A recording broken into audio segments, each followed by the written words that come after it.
Hi everyone, today I'm going to do a quick tutorial on a really quick and easy technique using something we have around the house. Hopefully everybody has this around the house, and it's bleach. So we're going to do what's called a bleaching technique. Now I'm going to quickly show you a couple of examples of what bleaching is. So if you want to continue watching you can, and if you don't you can shut it down.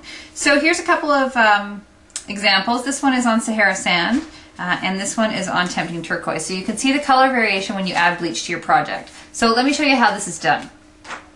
First thing you want to do is you want to stamp your image in Versamark ink, and we're going to heat emboss it. Now I'm going to do just like the card that you saw with the Sahara sand example, and I'm going to ink it up with my Versamark.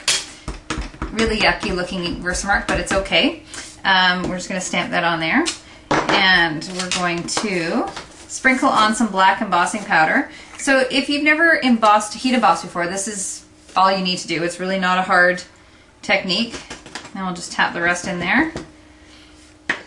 Alright, put that off to the side, and now all we need to do is heat it. So we're just going to heat that.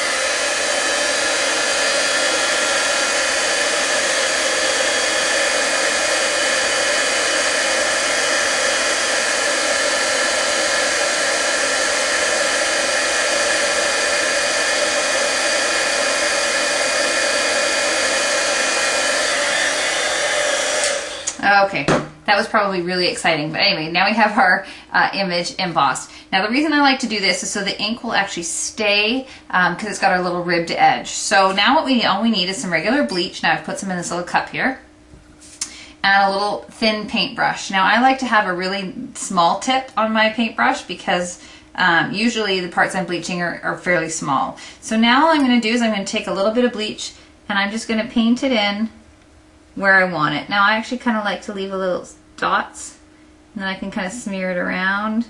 And you're going to find that even on the same color cardstock, you may get a different effect the different times that you do it.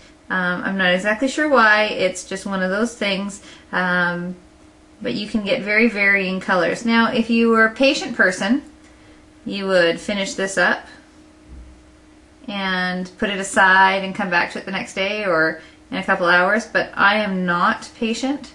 For those of you who've seen tutorials of mine or know me, I am not patient. So now we've got all the bleach on here, and it's already starting to discolor just a little bit. But what I'm going to do is I'm actually going to take my heat tool to it to speed up the process. So let's see if I can do this so you can actually see. I'm going to heat it from behind. So let's see if I can get this to switch hands here. Hold on. Let's see if I can get this to do for you.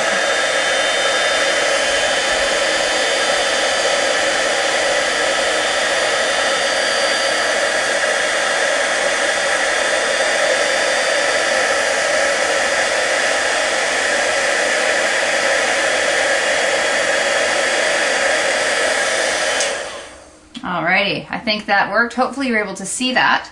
And so now we have this great little embossed and bleached out image, and again a couple of samples of finished projects. Here, this one I've bleached over tempting turquoise, and this one right here I have bleached over Sahara sand, as I just showed you. So give it a try, grab that bleach out of your laundry room, and try this cool technique.